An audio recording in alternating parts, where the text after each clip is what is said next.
नमस्कार दोस्तों, स्वागत है हमारे चैनल द एग्ज़ाम पोर्टल में। दोस्तों, हम प्राचीन भारत का इतिहास और मध्यकालीन भारत का इतिहास पढ़ चुके हैं। अब हम आधुनिक भारत का इतिहास पढ़ेंगे। औरंगजेब जैसे ही मरता है उसके बाद से जो हमारा इतिहास है उसको आधुनिक भारत का इतिहास मान लिया जाता है। ठीक है, जो मुग़ल काल के परवर्ती शासक थे उनको सबको आधुनिक काल में ही हम काउंट करेंगे। ठीक है, तो आइए देखते हैं, शुरू करते हैं। ठीक है, देखिए ये औरंगजेब मर गया 1707 में। उसके बाद मोहम्मद मुअज्जम, ये जो नाम है आप याद रखिएगा। ठीक है, ये बहादुर शाह प्रथम का निक नेम है, तो इसको थोड़ा सा ध्यान रखना है क्योंकि एक क्वेश्चन पूछा भी था दरोगा में कि मोहम्मद मुअज्जम किसका नाम है, मोहम्मद मुअज्जम के नाम से हम किसको जानते हैं। ठीक है, तो इसको थोड़ा सा ध्यान रखना है। ये बहादुर शाह प्रथम है, इसको साहेब खबर भी कहा जाता है। ठीक है, ये आप लोग पढ़ लीजिएगा। ठीक है, 65 साल की आयु में सम्राट बना था। उसके बाद जहांदार शाह आया। जहांदार शाह ने आमेर के राजा जयसिंह को मिर्ज़ा राजा की उपाधि दी। ठीक है, तो देखिए इसको थोड़ा सा हम लोग याद रखेंगे। ठीक है, आमेर के राजा जयसिंह को, ठीक है, मिर्ज़ा राजा की उपाधि धारण दी। ठीक है, तो जय सिंह इसमें ज है और मिर्ज़ा में ज है। ठीक है, राजा में भी ज है, तो ये वाला थोड़ा सा याद रखिए, काहे कि आपको कहीं कहीं मिलेगा मान सिंह, जय सिंह। ठीक है, तो ये उसमें कंफ्यूज नहीं होना है। ठीक है, जहांदार शाह ने जदिया बंद कर दिया था, ये थोड़ा सा ध्यान रखिएगा, ये पॉइंट आपको थोड़ा याद रखना है। ठीक है, जहांदार शाह को लोग लंपट, लापरवाह, मूर्ख भी कहते हैं। ठीक है, ये फर्रुखसियर, इसको घृणित कायर भी कहा जाता है। ठीक है, ये वाला थोड़ा सा ध्यान रखिएगा पॉइंट। इसने बंदा बहादुर को फांसी दिया था। ठीक है, उसके बाद सोरमन के नेतृत्व में इसके दल में के नेतृत्व में इसके दरबार में एक दल आया था जिसने बहादुर शाह को चिकित्सकीय लाभ कराया था। तो इसको अंग्रेज़ों को बहादुर शाह ने बहुत सारा व्यापारिक लाभ दिया, मतलब कुछ फरमान जारी किया। ठीक है, जिसको मैग्ना कार्टा भी कहा जाता है। ठीक है, फर्रुखसियर सैयद बंधुओं से मुक्त होना चाहिए, इन्हीं के सहायता से शासक बना था और बाद में इनसे मुक्त होना जाता था, लेकिन नहीं हो पाया। फिर बाद में इसको मरवा दिया गया फर्रुखसियर को। ठीक है, उसके बाद रफ़ी उद दर्जरात बना, ये भी कुछ दिन के बाद मृत्यु हो गया। सब ये कुछ कुछ दिन के लिए आते हैं और मरते जाते हैं। ठीक है, देखिए फर्रुखसियर को घृणित कायर भी कहा जाता है, ये वाला थोड़ा सा ध्यान रखिएगा। ठीक है, आगे बढ़ते हैं। अब देखिए मोहम्मद शाह, इसको रोशन अख्तर, इसको रंगीला भी कहा जाता है। तो इसके काल में ही नादिर शाह का प्रथम आक्रमण हुआ था। ठीक है, नादिर शाह का प्रथम आक्रमण कब हुआ था? 1739। डेट भी आपको याद रखना है। ठीक है, ये देखिए जो निजामुल मुल्क चिनकलिज खां था ना, ये हैदराबाद में इसी के समय में स्वतंत्र आसफ जाही वंश की नींव डाली। ठीक है, ये लोग जो थे ये मुग़ल काल के में सेनापति के टाइप के थे, लेकिन ये हो गया चिनकलिज खां, हो गया शहादत खां, हो गया।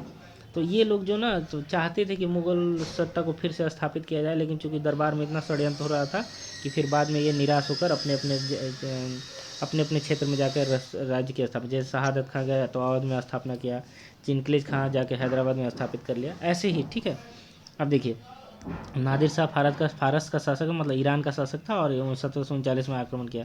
ठीक है, ये मोहम्मद शाह को पराजित कर दिया था, रंगीला को। ये सब आप पढ़ लीजिएगा। उसके बाद अहमद शाह, इसका उतना कोई इम्पोर्टेंट नहीं है।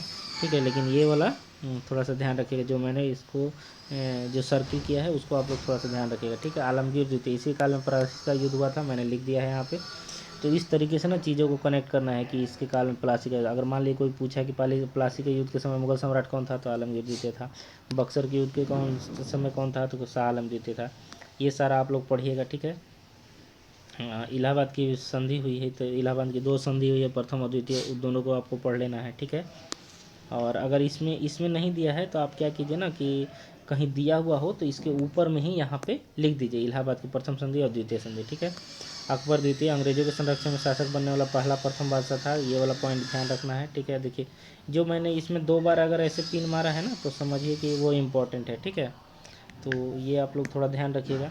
देखिए जो 2 बार पिन मारा हुआ है वो थोड़ा ज़्यादा इंपॉर्टेंट। ठीक, राजा राम मोहन राय को राजा की उपाधि दी बहादुर शाह द्वितीय। देखिए बहादुर शाह प्रथम और बहादुर शाह द्वितीय। तो बहादुर शाह प्रथम को क्या था, मोहम्मद मुअज्जम कहा जाता था और इसको जफ़र कहा जाता था। ठीक है, तो ये थोड़ा सा हम लोग ध्यान रखेंगे। आगे बढ़ते हैं। देखिए पापा और दीदी फ्रांस गए, ये ट्रिक है किसका, इसका। ठीक है, देखिए पी से पुर्तगाली, ए से अंग्रेज और डी से डच और ड से डेनिश, फ्रांस गए। तो स्वीडिश सबसे लास्ट में आए थे, इसलिए मैंने इसको छोड़ दिया है। ठीक है, तो ये इनका क्रम है, आप लोग थोड़ा सा ध्यान रखिएगा।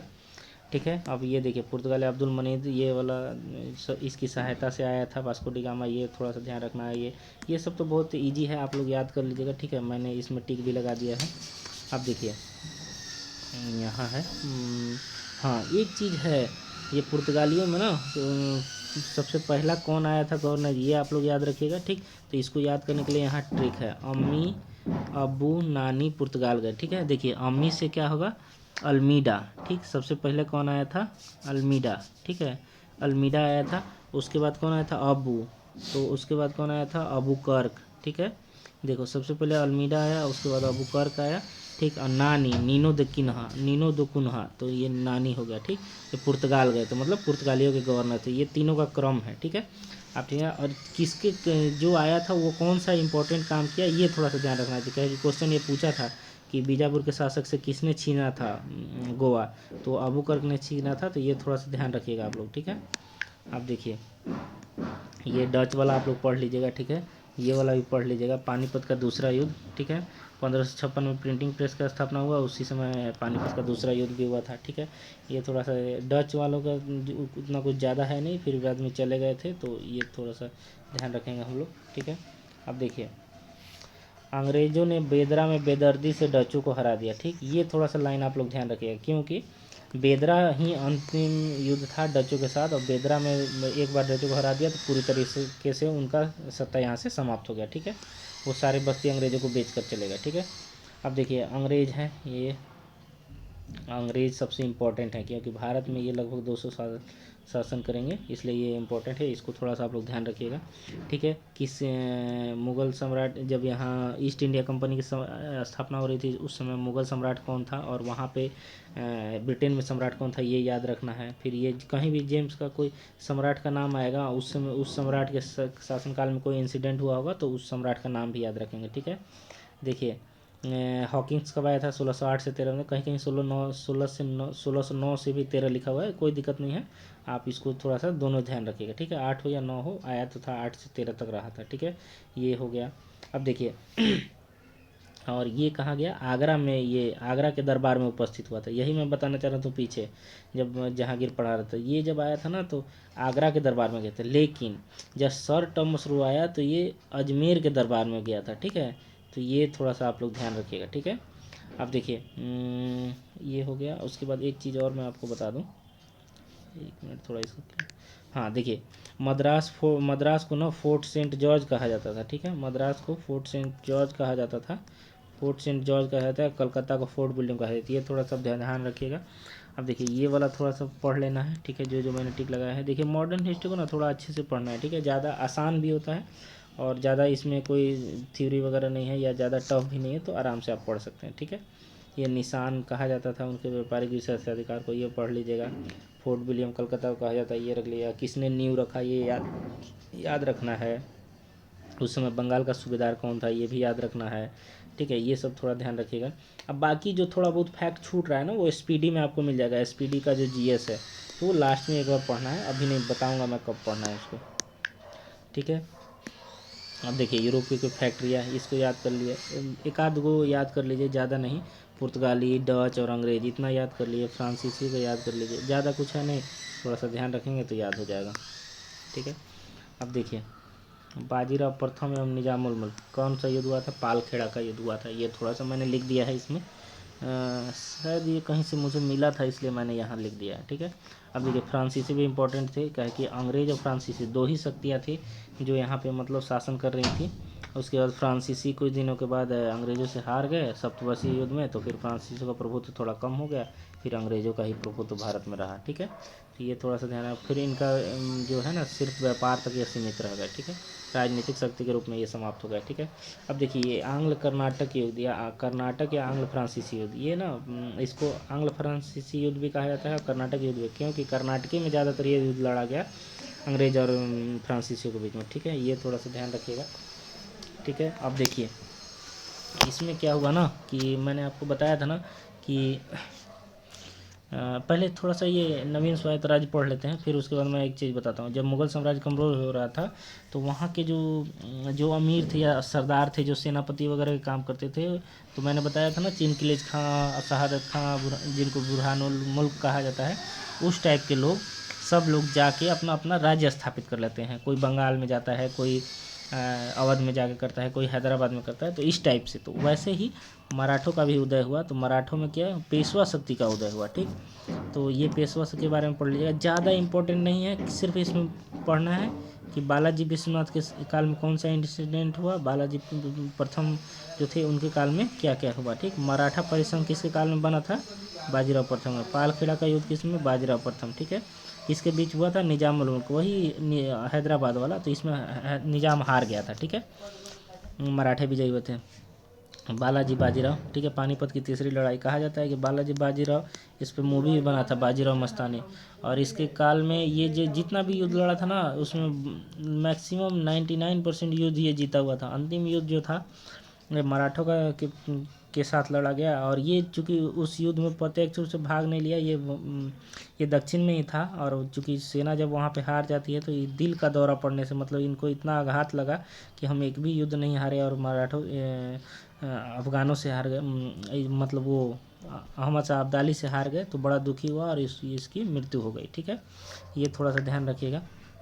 अब देखिए, ये थोड़ा सा ध्यान रखना है, मराठा परिसंघ किसके काल में समाप्त हुआ। तो देखिए, मराठा परिसंघ समाप्त हुआ है ये बाजीराव द्वितीय के काल में। ठीक है, ये थोड़ा सा ध्यान रखिएगा। ठीक है, आगे बढ़ते हैं। हाँ, देखिए ये वाला जो मैंने लिखा है ना, ये भी आप लिख लीजिएगा। ठीक है, देखिए इलाहाबाद की जब संधि हुआ था ना, तो क्या हुआ था कि उसमें काड़ा और इलाहाबाद का क्षेत्र जो है मुगल सम्राट को दे दिया गया था कि वहीं पे आप रहिए, वहीं पे छोटा सा क्षेत्र में शासन कीजिए, और जो आपको हम लोग पेंशन देंगे यहीं पे गुजारा भत्ता अपना चलाइए। लेकिन क्या हुआ कि जब मराठे आए तो मराठों ने कहा कि चलिए हम आपको दिल्ली में स्थापित कर देते हैं। तो ये 1772 में मुगल सम्राट को दिल्ली ले गए। तो इलाहाबाद काड़ा खाली हो गया। तो अंग्रेज़ों ने पहले ये क्या किया था, अवध से लिया था इलाहाबाद काड़ा। ठीक है, फिर बाद में 50 लाख रुपये में उसी अवध को ही बेच दिया। ठीक है, मतलब उसी का ज़मीन उसी को बेच के 50 लाख रुपया कमा लिया ये लोग। ठीक है, ये थोड़ा सा ध्यान रखिएगा। संधि वगैरह देखिए, इसमें ना संधि है। ठीक है, ये आंग्ल मराठा संघर्ष है, इसमें संधि वगैरह हुआ है। ये अगर याद होता है तो ठीक है, नहीं याद होता है तो कोई बात नहीं है। ये दोनों याद करने की ज़रूरत नहीं है, सिर्फ ये वाला युद्ध काल और समकालीन गवर्नर, ये तीनों याद कर लीजिएगा तो काम चल जाएगा। मैंने तो बस यही तीनों याद किया था, ये तो मुझसे याद ही नहीं हुआ, तो मैंने उतना उसको स्किप कर दिया। ठीक है, अब देखिए अवध, मैंने कहा ना शहादत खां इसका स्थापना करेगा, जिसको बुरहानुल मुल्क भी कहा जाता है। ये क्वेश्चन पूछा हुआ था। ठीक है, और ये पूछा था कि बुरहानुल मुल्क की उपाधि किसे प्रदान की गई थी, तो शहादत खां को। ये पीटी में क्वेश्चन पूछा था दरोगा के फर्स्ट सिटिंग में। ठीक है, अब देखिए शहादत खां हो गया, ये सर पॉइंट थोड़ा सा याद कर लीजिएगा। ठीक है, कौन, आसिफउद्दौला ने फैजाबाद की जगह लखनऊ को राजधानी में, फैजाबाद का आज नाम बदल गया है, अयोध्या नाम हो गया है। ठीक है, अयोध्या नाम बदल के कर दिया गया है, तो इसको थोड़ा सा ध्यान रखिएगा। अब देखिए वाजिद अली शाह अंतिम नवाब थे, इसको भी थोड़ा ध्यान रखना है। इसी के काल में अवध का विलय हुआ था। मैसूर, हैदर, टीपू के बारे में तो सब कोई जानता है। देखिए सबसे पहले हैदर ने एक छोटे से मतलब सैनिक के रूप में जीवन शुरू किया, बाद में मैसूर राज्य का संस्थापक बना, उसके बाद फिर इसका बेटा टीपू सुल्तान बना। और टीपू सुल्तान बहुत पढ़ा लिखा योग्य शासक था। ठीक है, और ये वाला क्वेश्चन पूछा था कि टीपू, क्वेश्चन ऐसे स्टेटमेंट टाइप का था कि कथन गलत है कि सही है। उसमें टीपू को बताया गया था कि सांप्रदायिक शासक था, लेकिन ऐसा इसमें दिया गया है कि नहीं उसने दान दिया था, तो सांप्रदायिक तो था नहीं क्योंकि दान दिया था, और बहुत पढ़ा लिखा भी था, फ्रांसीसियों से बहुत प्रभावित भी था, जैकोबिन क्लब का सदस्य भी बना था। ठीक है, और उसके बाद लास्ट में ये अंग्रेज़ों से युद्ध में हार गया, और फिर इसमें लगभग 4 युद्ध हुए, जिसमें चौथा में इसकी मृत्यु हो गई। ठीक है, आप देखिए चौथा में मृत्यु हुआ, तो थोड़ा सा हम लोग इसको ध्यान देखें। देखिए यहाँ पे प्रथम युद्ध कहाँ दिया गया है, हाँ ये दूसरा है। पहला लड़ा है कौन, हैदर अली। ठीक है, फिर दूसरा लड़ा टीपू, हैदर अली मर जाता है। ठीक, उसके बाद टीपू सुल्तान, दूसरा भी हैदर अली लड़ रहा है लेकिन मर जाएगा, तो फिर टीपू सुल्तान आ जाएगा। ठीक है, तीसरा फिर टीपू सुल्तान, फिर चौथा लास्ट में टीपू मारा गया, और मैसूर को एक मतलब वडियार वंश के एक छोटे से बालक के हाथ में दे दिया गया, और सहायक संधि थोप दिया गया। ठीक है, अब देखिए सहायक संधि लॉर्ड वेलेजली, इसका हम टिक बनाए थे SLV। SLV आप याद रखिएगा। तो S से हो गया सहायक संधि, L से हो गया लॉर्ड, V से वेलेजली, क्योंकि ना लॉर्ड वेलेजली भी है, लॉर्ड हेस्टिंग भी है, तो इसमें मतलब कंफ्यूज नहीं होना है, ठीक है। तो इसलिए लॉर्ड हेस्टिंग है तो लॉर्ड वेलेजली हो सकता है, लॉर्ड हेस्टिंग हो सकता है, तो इसलिए ना इसको कंफ्यूज ना होने के लिए मैंने बनाया था इसको, ठीक। तो आप ये थोड़ा याद करिए। बंगाल में भी स्वतंत्र राज्य की स्थापना हुई, तो वहाँ पे कैसे कैसे क्या हुआ देखिए। सिराजुद्दौला आएगा, पहले तो मुर्शिद कुली खाई इसका स्थापना करेगा, फिर उसके बाद जब मर गया तो सिराजुद्दौला आया। सिराजुद्दौला फिर वैसे प्लासी की लड़ाई में हार जाएगा, फिर उसके बाद अंग्रेज फिर उसके बाद अपना नवाब बनाने लगेंगे, तो मीर जफ़र को बनाएंगे। फिर उसके बाद मीर कासिम को, मीर कासिम थोड़ा समझदार था तो अंग्रेज़ों का पटा नहीं इससे, फिर मीर कासिम को हटा दिए ये लोग, फिर मीर जफ़र को लाए। मीर कासिम भाग के अवध चला गया। अवध में मीर कासिम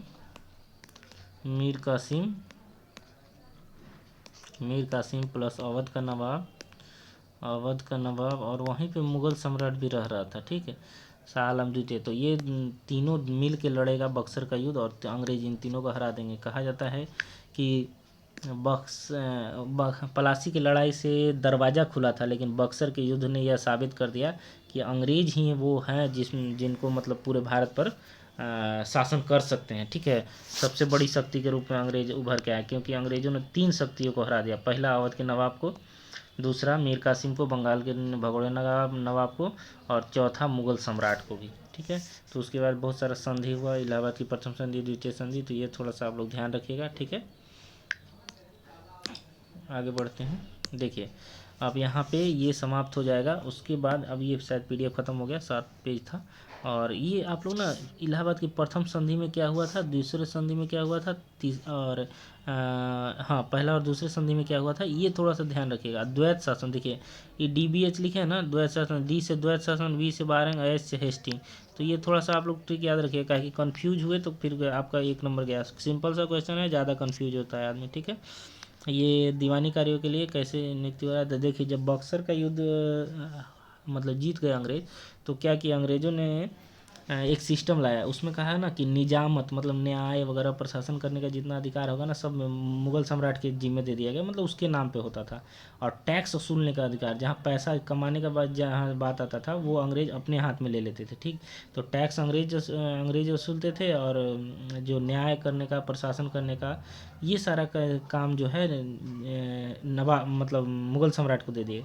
मतलब कहने का अर्थ यह था, जिसके पास उत्तराधिकार था या जिसके पास उत्तरदायित्व था, उसके पास पैसा नहीं था, और जिसके पास पैसा था उसके पास कोई उत्तरदायित्व नहीं था। अंग्रेज़ों के पास, जैसे कि अंग्रेज सारा टैक्स वसूलते थे, लेकिन उनके पास कोई उत्तरदायित्व नहीं था, ना उनको न्याय से मतलब था, ना प्रशासन से मतलब था, ना कोई सामाजिक कल्याण से मतलब था। लेकिन मुग़ल सम्राट के पास ये सब चीज़ था, लेकिन उसके पास दीवानी अधिकार नहीं था, कोई उसके पास पैसा ही नहीं था। तो इसलिए कहा जाता है कि जिसके पास उत्तरदायित्व था उसके पास पैसा नहीं था, और जिसके पास पैसा था उसके पास उत्तरदायित्व नहीं था, ठीक है। तो ये हमारा समाप्त हो गया। कल हम लोग पढ़ेंगे धार्मिक पुनर्जागरण, ठीक है। तो ये आप लोग यहाँ तक में MCQ लगा लीजिए, ठीक है। टाइम थोड़ा कम मिला था, सर का बर्थडे था 2 फरवरी को, तो उसके चलते थोड़ा हम बिजी थे, और अब ख़त्म हो गया सारा काम, और मैं अपने अब रनिंग पे भी फोकस कर रहा हूँ, और वीडियो भी रेगुलर आता रहेगा। आप लोग निश्चिंत रहिए, बस आप लोग MCQ लगा लीजिए, क्राउन का रिवीजन यहाँ तक रिवीजन करके पूरा कंप्लीट कर लीजिए, ठीक है। चलिए मिलते हैं नेक्स्ट वीडियो में। धन्यवाद, जय हिंद।